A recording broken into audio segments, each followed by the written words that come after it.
Hello guys, welcome to அது video. இன்னைக்கு என்ன வீடியோனா, இப்போ தான் யோசிக்கிறேன் என்ன செய்கிறது, என்ன சொல்கிறது, என்ன செய்கிறது.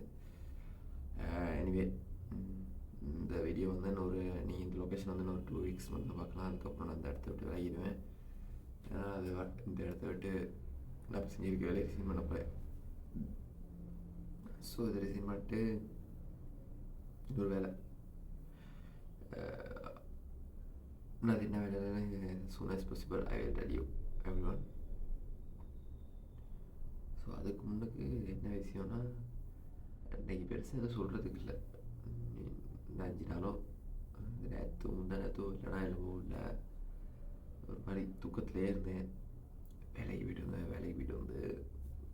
மாதிரி டல்லாகவே இருந்துச்சு. ஓகே, மறுபடியும் 6 மணிக்கு எழுந்திரிச்சு, நான் எழுந்திரப்போ 6:45 கிட்ட ஆயிடுச்சு. 6:45 எழுந்திரிச்சு மறுபடியும் என்னோடய ப்ரோக்ரஸ் எல்லாம் ட்ரை பண்ணி செஞ்சுக்கிட்டு இருக்கேன். சரி, ஓகே, இட்ஸ் குட் திங். இது நல்லாவும் இருக்குது. பட் சனி ஞாயிறில் தான் கொஞ்சம் சொதப்பிடுறேன். பரவாயில்ல, அதையும் கொஞ்சம் கண்டினியூ பண்ணி செய்ய ஆரம்பிப்போம். ஓகே, இன்றைக்கி என்னென்னா கனவுல என்ன ஆச்சுன்னா, எங்கள் வீட்டில் இதெல்லாம் நல்லா பெருசாக செஞ்சுட்டு நிசான் பெட்ரோல் கார் இருக்குது. துல்கர் சல்மான் வருவார், என்ன படம், ஏதோ ஒரு படத்தில் துல்கர் சல்மான் கார் வாங்குவார். அந்த மாதிரி க்ரீன் கலர் கார் ஒன்று, அதே நிசான் பெட்ரோலில் க்ரீன் கலர் கார் ஒன்று வாங்கி வீட்டில் கொண்டு போய் நிப்பாட்டுறேன். சைடில் நிப்பாட்டிட்டு எங்கள் அண்ணா வந்து எடுத்துகிட்டு போகிறாரு. என்ன எடுத்துகிட்டு போயிட்டு ரவுண்ட் அடிச்சுட்டு வருவான்னு எல்லாத்தையும் கூட்டிகிட்டு போயிட்டு அப்படியே ஒரு ரவுண்டு தூக்கிட்டு வரோம். எங்கெங்கேயோ தூர போகிறது எனக்கு ஓட்ட தெரியாது. ஸோ என்னால் பழகுறேன் அந்த வண்டியில் தான். Life is good. ஸோ அப்படி யோசிக்கிறதே எனக்கு ஒரு மாதிரி சந்தோஷமாக தான் இருக்குது. Maybe I can make me happy that way. So அதுவும் இல்லாமல் அப்படி சொல்கிறப்ப தான் என்னோட ஞாபகம் வந்துச்சு, Selvaraghavan, the director of Selvaraghavan. அவனோட இன்ஸ்டாவில் வீடியோ ஒன்று பார்த்தேன்.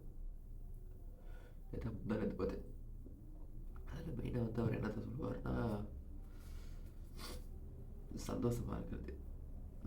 நம்ம நினைக்கிற மாதிரி சந்தோஷங்கிறது கார் வாங்குறது இல்லையோ, வீடு வாங்குறது இல்லையோ, இல்லாட்டி பெரிய பெரிய பங்களா கட்டுறது இல்லையோ, எம்பவர் பில்ட் பண்ணுறது இல்லையோ இல்லை. மேபி அதில் இருக்குது. எவ்வளோ நாளைக்கு இருக்கும் கொஷின் மார்க். ஒரு கார் வாங்குகிறோம், எத்தனை நாளைக்கு அந்த சந்தோஷம் இருக்கும்? ஒரு கிழமை, மிஞ்சி போனால் ஒரு 2 கிழமை, அவ்வளோதான். அதுக்கு மேலே அது தாங்காது. அந்த மாதிரி தான் ஒரு வீடு வாங்கினா, வீட்டுக்கு போகிறப்ப எல்லாத்துலேயும் சந்தோஷமாக இருக்கணும் இல்லையே. வீட்டில் உள்ளவங்க சந்தோஷமாக இருந்தால் நம்ம எங்கே போனாலும் சந்தோஷமாக இருப்போம். புது வீடு வாங்கியாச்சு, மேபி அந்த வீட்டில் நம்ம கூட நம்ம கட்டினவங்களோ நம்மட்டு அண்ணன் தம்பியோ சந்தோஷமாக இல்லாட்டி அந்த வீடு சந்தோஷமாக இருக்காது. It's reality. ஸோ அவங்கள தான் தோணுச்சு, நம்ம என்ன தான் காசு சம்பாரிச்சு என்ன செஞ்சாலும் சந்தோஷங்கிறது நம்மக்கிட்ட தான் இருக்குது. காசு இருக்கோ இல்லையோ, சந்தோஷம் நமக்குள்ளே தான் இருக்குது. சின்ன சின்ன விஷயங்களில் இந்த மாதிரி ஒரு வீடியோ பண்ணுறேன், எனக்கு ஒரு சந்தோஷம். இட்ஸ் இது நான் வீடியோ பண்ணி முடிச்சு எனக்கு ஒரு மேக் மீ ஹாப்பி. ஸோ என் பிஸ்னஸ்க்கு நான் ஏதாவது அடுத்தடுத்து செய்கிறது எனக்கு சந்தோஷம். அது சின்ன சின்ன சக்ஸஸ். ஒரு பிஸ்னஸ் ரெஜிஸ்டர் பண்ணிட்டேன்னா மேபி அது சக்ஸஸாக இருக்கும். அது நான் ட்ரை பண்ணணும்.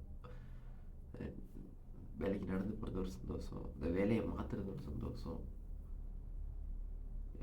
இப்படி வீடியோ போனால் என் நாயோட கொஞ்சிறது, நாயோட விளையாடுறது ஒரு சந்தோஷம்.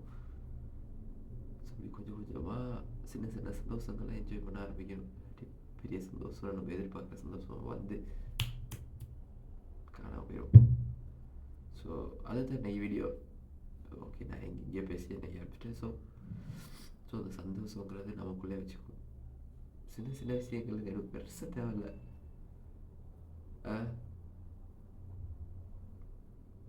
காலையில் 6 மணிக்கு எந்திரிச்ச ஒரு சந்தோஷப்படுவோம். அதெல்லாம் சந்தோஷம் தானே. ஒரு புக்கை வாட்சி பிடிச்ச ஒரு சந்தோஷம். சந்தோஷப்படுறதுக்கு 1000 விஷயம் இருக்குது இங்கே. அதெல்லாம் நமக்குள்ளே தான் இருக்குது, அந்த 1000 விஷயம். Okay, anyway, thank you guys. I will see you in another video. Bye bye, tata.